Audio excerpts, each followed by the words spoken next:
এক গ্রামে এক জাদুকরি আয়না ছিল। বলা হতো সে আয়নার সামনে দাঁড়ালে মানুষের ভেতরের রূপ দেখা যায়। গ্রামের সবচেয়ে ধনী এবং প্রভাবশালী ব্যক্তিটি আয়নার সামনে দাঁড়িয়ে দেখল আয়নাটি ফেটে গেছে। সে রেগে গিয়ে আয়নাটি ভেঙে টুকরো টুকরো করে দিল। সে ভাবল আয়নাটি নষ্ট।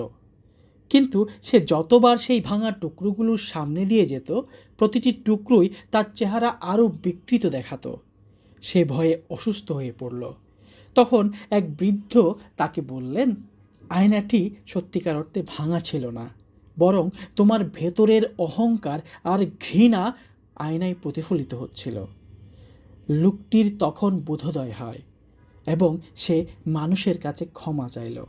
তখন সেই ভাঙা টুকরোগুলো জোড়া লেগে আবার উজ্জ্বল হয়ে উঠল।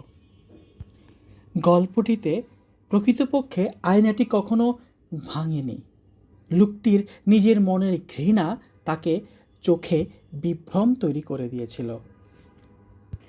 গল্পটি আমাদের একটা শিক্ষা দেয়, সেটা হলো আমরা জগৎকে যেভাবে দেখি, জগৎ আসলে তেমন নয়, বরং আমরা নিজেরা যেমন জগৎকে ঠিক তেমনই দেখি।